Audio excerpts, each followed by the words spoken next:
और जेएसएससी को लेकर एक अहम खबर आई। इस खबर को लेकर बाबूलाल मरांडी ने सवाल भी उठाया है, लेकिन कहीं न कहीं इस पूरे मामले को लेकर गुमराह करने की कोशिश की गई है, ऐसा अभ्यर्थियों का आरोप है। बताया जा रहा है कि जेएसएससी पेपर लीक के जो सबूत अभ्यर्थियों की तरफ से दिए गए थे, और जब वो सबूत वीडियो रिकॉर्डिंग्स और फोटोग्राफ्स दिए गए थे, तो ये कहा जा रहा था कि ये टैंपर्ड है। लेकिन अब जब एफएसएल की जांच रिपोर्ट आई है, तो एफएसएल की जांच रिपोर्ट में कहा गया है कि टैंपरिंग नहीं हुई है।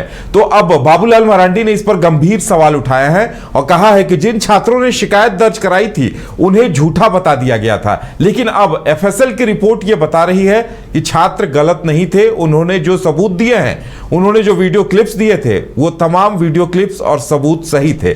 बाबूलाल मरांडी ने इस मामले पे ट्वीट भी किया है।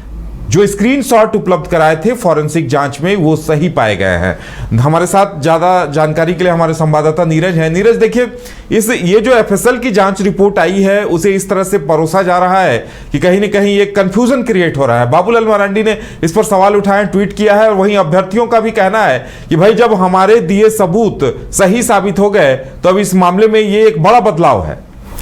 बिल्कुल, देखिए, इसके दो एंगल है जिसमें जो आपने कहा कि कंफ्यूजन क्रिएट हो रहा है। एक एंगल ये है कि जो 5 मोबाइल्स सीआईडी ने एफएसएल के जांच के लिए भेजा था हैदराबाद, उन 5 में ये पुष्टि नहीं हुई है कि उस मोबाइल से जो है पेपर लीक किया गया है, किस तरह का जो ट्रांसफ़र है या फिर पेपर जो है वो इधर उधर भेजा गया है। ये बातें जो है ये कहा गया, किस तरह के साक्ष्य नहीं मिले हैं। दूसरा एंगल ये है कि जो अभ्यर्थियों ने और जो भी लोगों ने जो स्क्रीनशॉट्स उपलब्ध करवाए थे सीआईडी को या फिर अन्य लोगों को, वो स्क्रीनशॉट सही पाए गए हैं, यानी कि उसमें किसी प्रकार की छेड़छाड़ नहीं हुई है। क्योंकि इसको लेकर बहुत तरह के बातें निकलकर सामने आई थी, चाहे जेएसएससी की ओर से बात करें या फिर अन्य अधिकारी की ओर से जो बयान दिए गए थे, इसमें ये कहा गया था कि स्क्रीनशॉट से जो है छेड़छाड़ की गई है।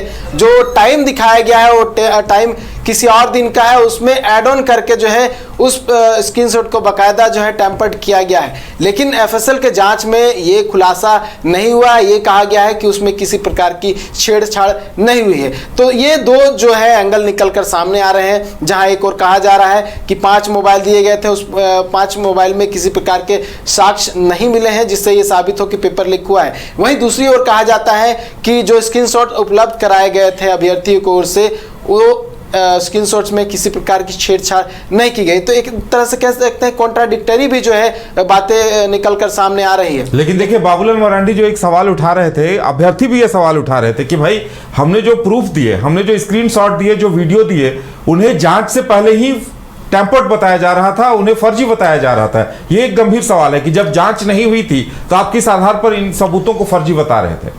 बिल्कुल, देखिए, इसको लेकर आपने देखा होगा कि जेएसएससी की ओर से बाकायदा एक प्रेस कॉन्फ्रेंस भी किया गया था और ये कहा गया था कि जो स्क्रीनशॉट्स दिए गए हैं वो टैंपर्ड है, उसे छेड़छाड़ किया गया है, किसी और दिन का समय जोड़ दिया गया और पीछे जो है दिखाया जा रहा है और टाइमिंग जो है वो घड़ी में, और उसमें किसी और दिन का समय है उसको जोड़कर टैंपर्ड किया गया है। इसी तरह के कई स्क्रीनशॉट्स थे जिसमें ये कहा गया था कि गलत तरीके से इसे बनाया गया है। मतलब एक तरह से गलत साक्ष्य जो है तैयार करने की कोशिश की गई है ताकि गुमराह किया जा सके, ये कहा जा सके कि असल में जो है पेपर लीक हुआ है, ये कहा जा रहा था। लेकिन जैसे जैसे जांच की प्रक्रिया आगे बढ़ती है, ये कहा जाता है कि अब मामले की जांच जो है सीआईडी से करवाई जाएगी और उसके बाद एफएसएल की जांच के लिए तमाम जो सबूत रहते हैं वो हैदराबाद भेजे जाते हैं। और जब हैदराबाद से रिपोर्ट आता है तब ये कहा जाता है कि उसमें किसी प्रकार की छेड़छाड़ नहीं की गई, जो कि अभ्यर्थी पहले कहते हुए नजर आए थे। वहीं दूसरी ओर जो उदय मोबाइल को लेकर भी बात कर रहे थे कि दोनों ओर जो है बातें निकलकर सामने आ रही है। हालांकि जो अभ्यर्थी अपनी ओर से कह रहे थे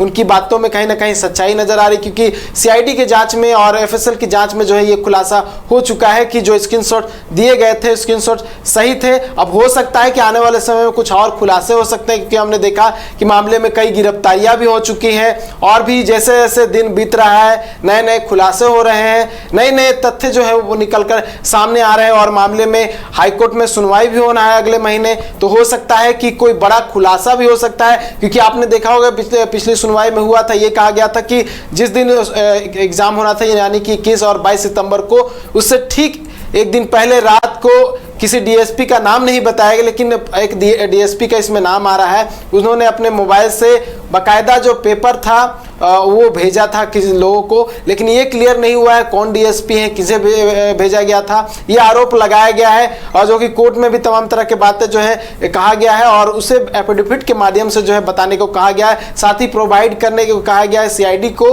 कि जो भी उनके पास डेटा है, जो भी सबूत है वो सीआईडी को। तो इंतजार किया जाए कि इस पे आगे क्या कुछ खुलासा होता है। और सबसे बड़ी बात तो ये है कि अदालत अब इस एफएसएल रिपोर्ट के आने के बाद अब क्या निर्देश देती है, इस पे सबकी नजरें टिकी रहेंगी। नीरज, हमारे साथ जुड़ने के लिए और जानकारी देने के लिए आपका बहुत बहुत धन्यवाद।